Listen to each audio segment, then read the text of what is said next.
할렐루야, 주님의 이름으로 축복합니다. 오늘도 우리 구역 모임 말씀 함께 나눕니다. 오늘은 다니엘서 6장 1절에서 3절 말씀을 가지고 하나님이 높이신 사람 다니엘에 대해서 함께 우리 말씀을 더 깊이 보도록 하겠습니다. 다니엘서 6장 1절에서 3절 한번 보겠습니다. 다리오가 자기 뜻대로 고관 120명을 세워 전국을 통치하게 하고 또 그들 위에 총리 셋을 두었으니 다니엘이 그중 하나니라. 이는 고관들로 총리에게 자기의 직무를 보고하게 하여 왕에게 손해가 없게 하려 함이었더라. 여러분, 다니엘은 정말 암울한 시대에 굉장히 힘든 세월을 보냈습니다. 그의 어릴 때 그의 나라 이스라엘은 하나님을 떠나고 그래서 이 이스라엘 점점 망하고 있는 겁니다. 그리고 결국에는 북이스라엘은 아수르에게 멸망당하고 남유다는 바벨론에게 BC 586년에 멸망을 당하게 됩니다. 그때 다니엘이 이스라엘 나라에서 바벨론으로 포로로 끌려갔습니다. 그래서 다니엘의 일생은 포로로 끌려가서 그곳에서 대부분의 삶을 살게 됩니다. 그러면서 얼마나 힘든 세월을 보냈겠어요. 나라 없는 서러움, 부모 없는 서러움, 또 갑자기 이제 종된 삶에서 여러 가지 아픔과 어려움을 겪습니다. 그렇지만 다니엘은 그곳에서 또 하나님을 신실하게 또 예배하고 찬양하는 그런 삶을 삽니다. 그런 다니엘을 하나님께서 높이셨는데요. 한번 보겠습니다. 다니엘이 점점 바벨론 나라에서 높아지더니 나중에는 바벨론의 총리가 됩니다. 다리오 왕 새 왕은 새롭게 된 왕은 온 나라를 120도로 나눕니다. 120도로 나누고 각 도마다 도지사를 세우죠. 그럼 도지사가 몇 명입니까? 120명입니다. 그리고 그 120명 도지사 위에 3명의 총리를 세웁니다. 그 3명의 총리를 세워서 도지사들을 잘 관리하고 또 그쪽에서 각 도지사마다 생기는 어려움들을 먼저 잘 해결할 수 있도록 그렇게 3명의 총리를 세우는데요. 그 총리 3명 중 1명이 다니엘입니다. 다니엘이 총리가 되어서 나라를 다스렸습니다. 하지만 다니엘은 그 총리들보다도 더욱 뛰어났어요. 그래서 왕은 다니엘을 어떻게 하려고 하냐면 3절에 보면 다니엘은 마음이 민첩하여 총리들과 고관들 위에 뛰어남으로 왕이 그를 세워 전국을 다스리게 하고자 한지라. 다니엘이 뛰어나고 또 민첩하고 또 충성스럽고 그렇기 때문에 다리오 왕은 다니엘을 그 3명의 총리 위에 그 다니엘을 두려고 했습니다. 그래서 총리들까지도 관할할 수 있도록 엄청난 일이죠. 포로로 끌려간 사람이 정말 점점 높아져서 이제는 왕 바로 밑에 이 위치에까지 올라가는 일은 정말 웬만큼 뛰어나거나 대단하지 않고서는 이 일이 이루어질 수가 없습니다. 다니엘은 그만큼 뛰어난 사람이었죠. 어떻게 다니엘이 그렇게 뛰어난 능력과 지혜와 성품과 또 충성심, 또 사람들에게 그렇게 인정받게 되었을까요? 그것은 성경에서 분명히 얘기하는 건 하나님이 다니엘을 지혜롭게 하셨기 때문입니다. 하나님이 다니엘에게 복을 주셨기 때문이에요. 그렇기 때문에 다니엘은 그가 하는 일들 속에서 그 나라에서 업적과 능력을 발휘하게 됩니다.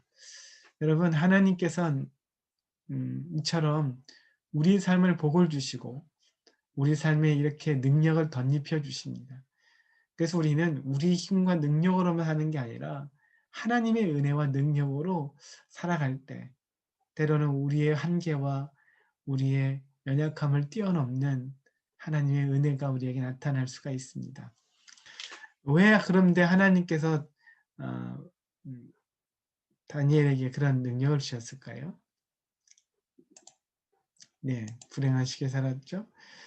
바벨론은 성경에서 먼저 평가하기로는 음, 다니엘은 또 바벨론의 모든 박사와 정치인과 학자와 어떤 사람들보다 지혜가 뛰어났는데 10배나 뛰어났더라고 이야기합니다. 10배나 뛰어났습니다. 네. 하나님이 주신 지혜죠. 다니엘은 그 하나님이 주신 지혜를 가지고 또 나라를 섬기고 또 나라를 잘 다스리고 통치했습니다. 그래서 다니엘 그 주변 사람들이 다니엘을 아무리 시기한다 할지라도 다니엘은 점점점 또 높은 자리에 중요한 자리에 올라서게 되어졌어요.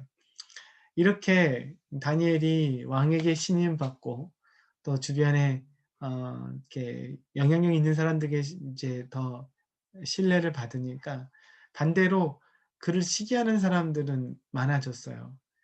다니엘이 점점 이렇게 승승장구하잖아요. 포로로 끌려갔지만 그의 삶 속에 계속 잘 되는 일들, 또 그가 이제는 왕 바로 밑에 자리까지 올라가는 모습을 보고 바벨론 사람들이 시기합니다. 그래서 어떻게 합니까? 바벨론 사람들이 그를 고발하려고 그의 흠과 잘못과 그의 어떤 허물들을 찾았지만 모든 걸 조사했겠죠. 그렇지만 다니엘에게서는 그렇게 그런 허물들, 잘못한 부분들을 찾을 수가 없었어요. 그래서 그들이 여기서 멈추는 게 아니라 이제는 종교적인 부분, 다니엘이 매일 하나님께 기도하고 있는 모습을 그들도 알고 있었기 때문에 그것을 가지고 다니엘을 이제 잡아놓거나 다니엘을 끌어내리기로 결정합니다. 그래서 그들이 법을 만드는데요. 어떤 법을 만드냐면 앞으로 30일 동안 왕 외에 다른 어떤 신이나 사람에게 절하거나 기도하거나 구할 수 없도록 법을 만들어요. 누구든지 이 법을 어기면 사자굴에 던져서 죽게 하는 법을 만듭니다. 법이 참 웃겨요. 이런 식으로 만들어지고 그렇게 또 사람을 죽일 수 있습니다. 그런 법을 만들고 또 왕의 도장을 받아냅니다. 다니엘도 총리 중 한 사람이기 때문에 이런 일이 일어나는 걸 누구보다도 잘 알고 있을 거예요. 그렇지만 다니엘은 어떻게 했습니까? 우리 같으면 기도하지 않거나 또 몰래 숨어서 기도하거나 이불 속에 들어가서 기도하거나 이렇게 할 수도 있었을 텐데 다니엘은 어떻게 했습니까? 6장 10절에 보면 다니엘이 이 조서에 왕의 도장이 찍힌 것을 알고도 자기 집에 돌아와서는 윗방에 올라가 예루살렘으로 향한 창문을 열고 전에 하던 대로 하루 3번씩 무릎을 꿇고 기도하며 그의 하나님께 감사하였더라. 어떻게 했습니까, 다니엘이? 전에 하던 대로 무릎을 꿇고 또 하나님께 감사 기도 드렸습니다. 지금 이렇게 기도하거나 감사하면 어떤 일이 일어나는지 뻔히 알고 있음에도 불구하고 다니엘은 오늘도 하나님께 감사하며 기도했습니다. 이 일로 다니엘은 사자굴에 들어가게 되는데 하나님의 놀라운 보호와 또 그 은혜들을 또 기적을 경험하게 됩니다. 여러분, 저는 우리 다니엘을 보면서 이 그의 삶 속에 빠지지 않고 하는 것, 하루에 3번씩 빠지지 않고 하는 게 뭐예요? 무릎 꿇고 기도하며 하나님께 감사하는 것. 전 이것을 집중해서 봅니다. 다니엘이 그 속에 그 바벨론 나라에서 하나님의 백성답게 살아가고 말하고 행동했고 또 그런 태도와 정체성을 가지고 있었는데 그 중에 하나가 어떤 것이었냐면 그의 삶에는 기도가 끊이지 않았고 그의 삶에 감사가 계속되고 있다는 겁니다. 여러분, 감사하는 삶, 하나님께 감사하는 사람을 하나님은 높이십니다. 감사하는 사람을 하나님께서 귀히 여기십니다. 다니엘이 그랬던 것처럼 여러분, 감사하는 우리 삶 속에 매일 감사로 하나님께 영광을 돌리는 저 여러분 되시기 바랍니다. 잠언서 18장 12절에 보면 사람의 마음의 교만은 멸망의 선봉이요 교만은 존귀의 길잡이니라. 다른 성경에 보면 존귀의 앞잡이니라 라고 얘기하고 있어요. 여러분, 교만은 패망과 멸망의 선봉입니다. 결국엔 멸망하는 겁니다. 겸손은 존귀해집니다. 그를 하나님이 높으시는 거예요. 여러분, 교만은 무엇이 교만이겠어요? 하나님 은혜를 감사하지 않는 게 교만입니다.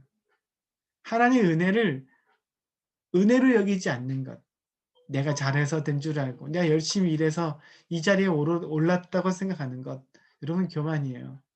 하나님이 우리를 승리케 하시고 지금 여기 이 자리까지 서게 하셨다는 것을 여러분 인정하는 그 겸손, 하나님께 감사하는 것, 이게 겸손이죠.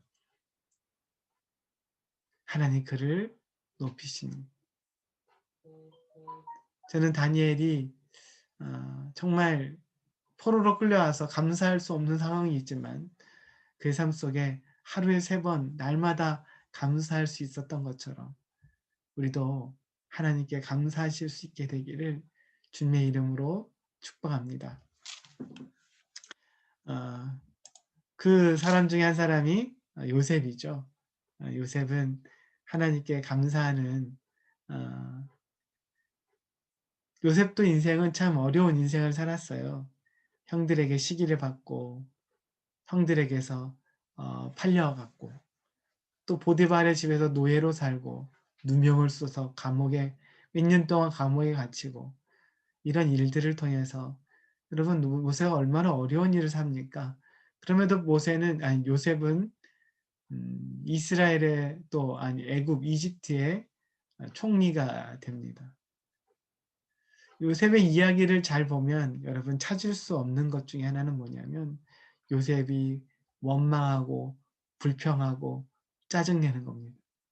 그럼 요셉은 아무리 힘들고 어려운 상황이 있어도 그렇게 원망하고 불평하지 않았어요. 하나님께 감사하고 기뻐했습니다. 나중에 형들을 만나서도 기뻐합니다.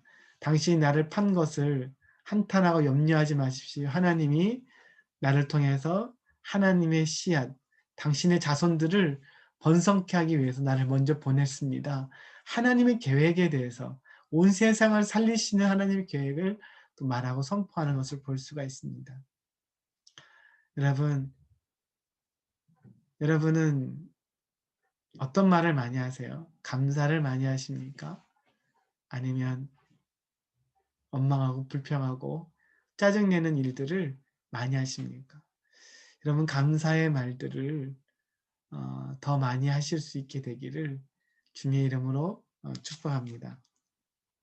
이번 주 설계 오프라 윈플리 또 말씀드렸죠.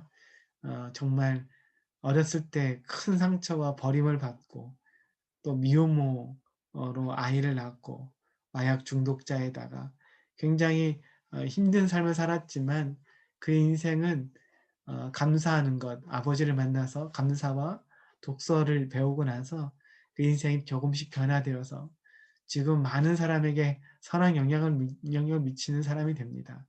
여러분, 감사는 아무것도 아닌 것 같지만 굉장한 큰 능력이 있습니다.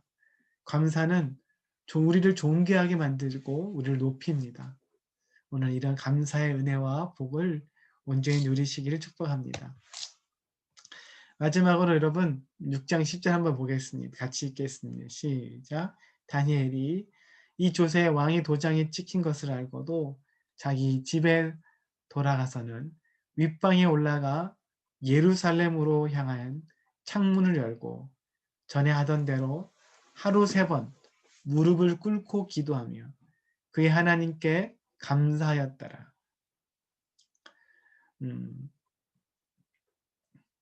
다니엘이 하루에 3번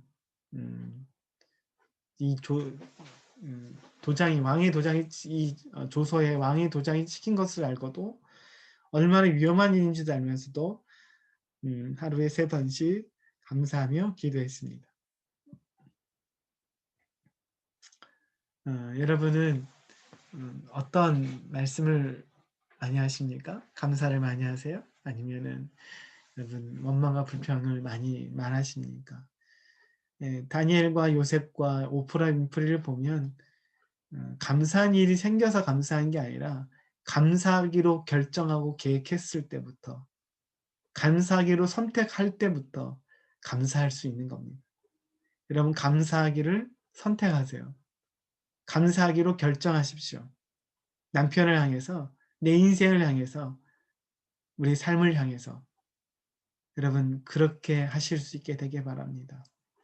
오늘 말씀 감사를 결정하는 여러분 다시금 우리 결정했으면 좋겠고요.